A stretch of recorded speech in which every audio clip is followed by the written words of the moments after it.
मृग में मन लगा के मरे तो मृग बन के आए, तीसरे जन्म में फिर भरत जी बने, नाम पड़ा जड़ भरत। आज अपने राजा को उपदेश कर रहे हैं। राजा ने कहा मैं तुझे मार दूंगा। भरत जी ने कहा किससे मारोगे? चलो बताओ मैया, मरता कौन है? शरीर मरता है कि आत्मा मरती है? कौन मरता है? जोर से। आप लोग मरोगे कि नहीं मरोगे? जोर से, जोर से। आप लोग मरेंगे कि नहीं मरेंगे? मरेंगे। तो आप शरीर हो कि आत्मा हो? आप कौन हो? आप कौन हो? आप कौन हो? शरीर। शरीर हो कि आत्मा हो? आप कौन हो? सवाल बहुत ध्यान से सुनने का है। पहले ये बताओ कि आप लोग मरोगे कि नहीं मरोगे? मरेंगे। सुनो, हम लोग कभी नहीं मरते, कोई नहीं मरता। फिर लोग मर गए, आप देखो क्या है वो। अच्छा एक बात बताओ, आपका शरीर कितने चीजों से मिलकर बना है? 5। क्या क्या है शरीर में? पृथ्वी, जल, वायु, अग्नि, आकाश। 5 तत्व का शरीर है। अच्छा एक बात बताओ, घड़ा किससे बनता है? मिट्टी से। और घड़ा टूट गया तो कहां मिल गया? मिट्टी में। तो घड़ा जब टूटा तो क्या यह मान लिया जाए कि घड़ा मर गया? भाई मिट्टी से बना था, मिट्टी में मिल गया। यदि मिट्टी के घड़े को मिट्टी में मिलने के प्रोसेस को आप मरना कहते हैं तो आप कह सकते हैं यह एक प्रोसेस है। वो घड़ा मरा नहीं, मिट्टी से बना था, मिट्टी में मिल गया, मरा थोड़ी। कौन मरा? यदि मरा तो मरा कौन? वो आकृति मर गई, जो आकृति थी उस घड़े की, आकार मर गया। बोलो। ऐसे ही आप लोग 5 चीजों से मिलकर बनते हैं, पृथ्वी, जल, वायु, अग्नि, आकाश। और जब आप मरते हैं, चिता पर जलते हैं या जमीन पर दफनाए जाते हैं, तो आपके 5 तत्व 5 चीजों में मिल जाए। जल तत्व जल में मिल गया, अग्नि तत्व अग्नि में, वायु तत्व वायु में, आकाश तत्व आकाश में, अग्नि तत्व अग्नि में। तो फिर मरा कौन? कौन मरा? मरा केवल कोई नहीं मरा, कोई नहीं मरा। आप ये कह सकते हैं कि आकृति मर गई। अनिरुद्धाचार्य को देखो, हम ऐसे दिखते हैं। यदि हम दाढ़ी मूंछ लगा के आपके पास आ जाएं तो आप हमें अनिरुद्धाचार्य ना कहोगे। मतलब अनिरुद्धाचार्य किसका नाम है? इस हाथ का नाम अनिरुद्धाचार्य है क्या?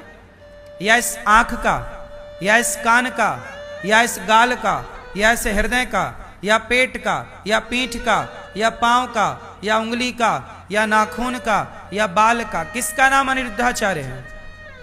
एक आप किसे अनिरुद्धाचार्य मानते हो? एक फेस जो ईश्वर ने आकृति दी है आपको, वो आकृति अनिरुद्धाचार्य है। उस आकृति में जरा भी बदलाव हुआ तो आप नहीं पहचानोगे। अभी प्लेन हादसा हुआ, सारी बॉडियां जल गईं, तो उनके अपने कहां पहचान पाए कि हमारा कौन है? क्योंकि शरीर तो था पर शरीर की आकृति बदल चुकी थी, और जब बदल गई तो पहचानना कठिन। तो वो जो जिसका नाम रमेश था, दिनेश था, सुरेश था, वो नाम किसका था? केवल एक डिजाइन का, इस तरह के दिखने वाले व्यक्ति का नाम अनिरुद्धाचार्य है। यदि इस दिखते हुए फेस में कुछ भी बदलाव हुआ तो सरकार भी मुझे अनिरुद्धाचार्य नहीं मानेगी। बोलो।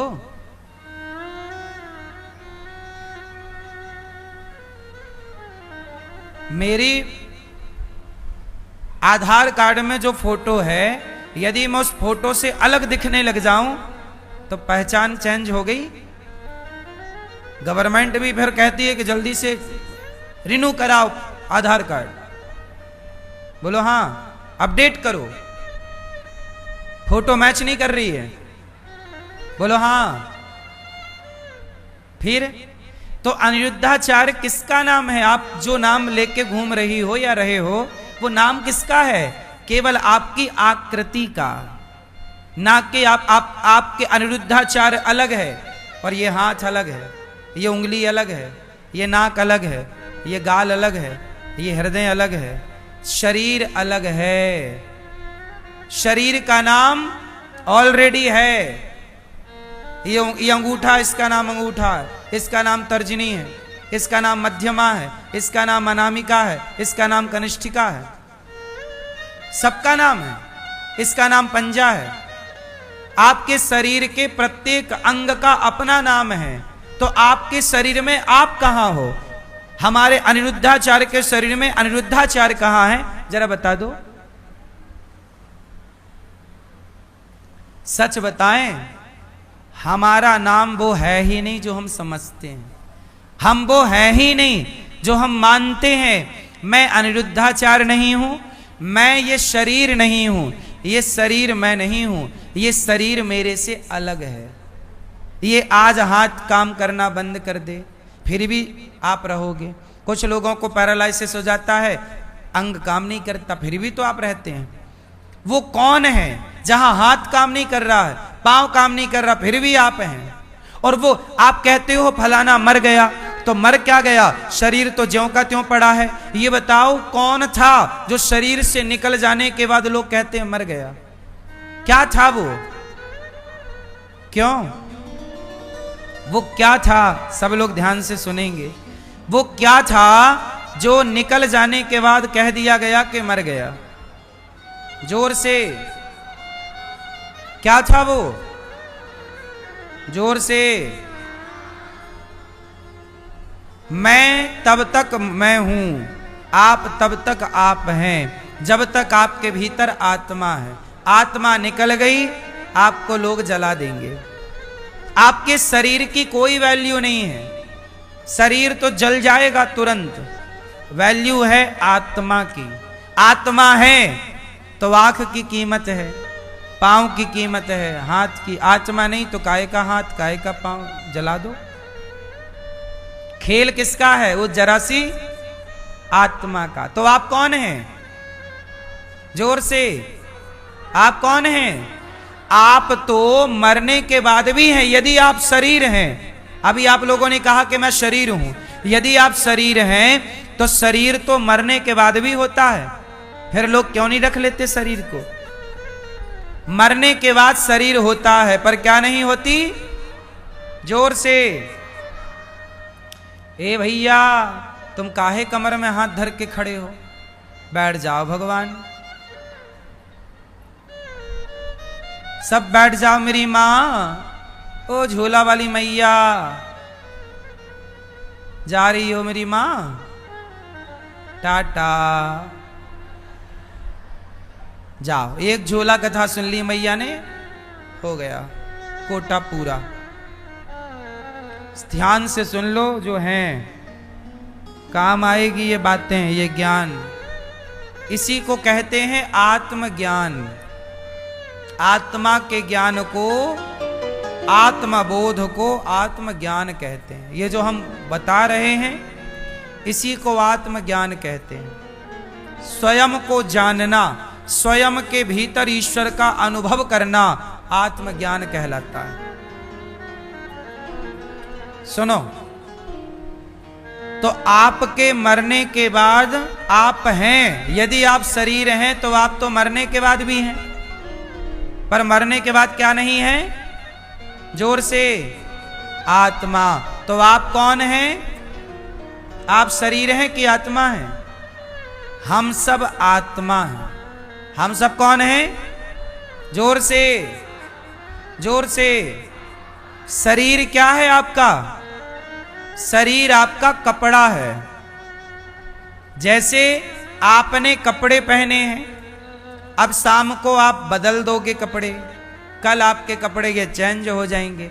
उसी तरह आत्मा ये शरीर रूपी कपड़ा पहनती है, तो शरीर रूपी कपड़ा बदलती रहती है।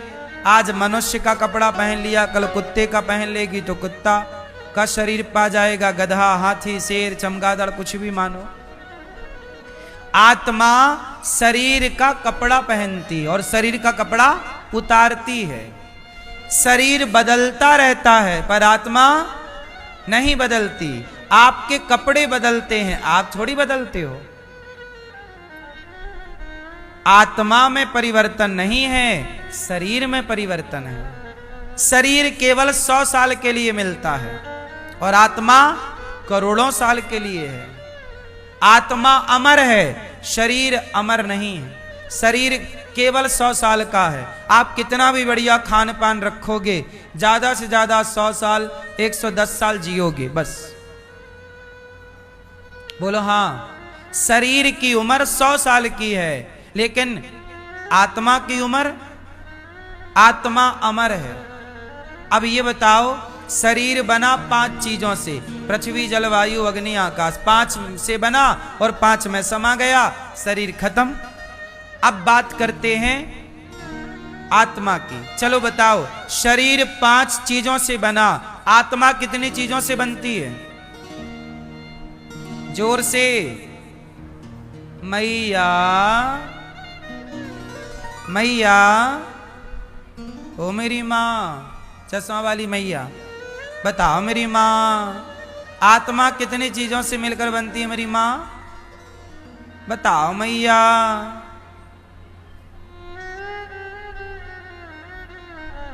नहीं बताओगी, गुस्सा हो क्या? ठीक है ना, बताओ। ये बहन बताएंगी आत्मा कितनी चीजों से मिलकर बनी है, बताओ। देखो, आप लोग इतनी महंगी महंगी पढ़ाइयां पढ़ते हैं स्कूलों में पैसा दे के, लेकिन आपको स्कूलों में आपका ही ज्ञान नहीं कराया जाता कि आप कौन हैं, आपका शरीर कैसे बनता है, आपको ये नहीं पढ़ाया जा रहा है। जबकि आत्मा की शिक्षा सबको मिलनी चाहिए, आत्मज्ञान सबको होना चाहिए। यदि आत्मज्ञान सबको हो गया तो आदमी फिर गलत काम करेगा ही क्यों? गलत काम करता ही इसलिए है क्योंकि आत्मज्ञान नहीं है। अब आत्मज्ञान की कोई शिक्षा हमारे देश के किसी भी स्कूल में नहीं है, सरकारी किसी भी सिलेबस में नहीं है। आत्मा कितनी चीजों से मिलकर बनती है? आत्मा, शरीर तो 5 चीजों से बना, पर आत्मा एक से बनती है। आत्मा किससे बनी? परमात्मा से। परमात्मा का ही अंश आत्मा है, ईश्वर अंश, जीव अविनाशी। जैसे आप में से कितनों के घर में गंगा जल है? आप में से कितनों के घर में गंगा जल है? अब बताओ कि वो गंगा है आपके घर में या गंगा का अंश है? बोलो। जो आपके घर में गंगा जल भरा है बोतल में, वो गंगा है कि गंगा का अंश है? गंगा नहीं है ना वो, गंगा तो बह रही है। तुम्हारे घर में तो बोतल में भरा है पानी, गंगा तो बह रही है। उस बहती गंगा से एक बोतल पानी आपने निकाल लिया तो वो बोतल का पानी जो है वो गंगा का अंश है। और गंगा क्या बन गई? अंशी। गंगा है अंशी और वह बोतल भर पानी क्या हो गया? अंशी का। बोलो, साथ दो मेरा बोलने में, समझ में आए, हमें लगे तो आपको समझ में आ रहा। गंगा क्या है? अंशी। और वो बोतल का पानी क्या है? अंश। उसी तरह जैसे गंगा में तो अथाह पानी है, पर बोतल में तो अथाह नहीं है ना, उसी तरह ईश्वर का अंश, जैसे गंगा का अंश आपके घर में गंगा जल के रूप में है, ऐसे ईश्वर का अंश ही आत्मा के रूप में सबके भीतर विराजा है। आप सब इसलिए कहते हैं सब में भगवान है, सबके घर में गंगा मैया है, गंगा जल के रूप में।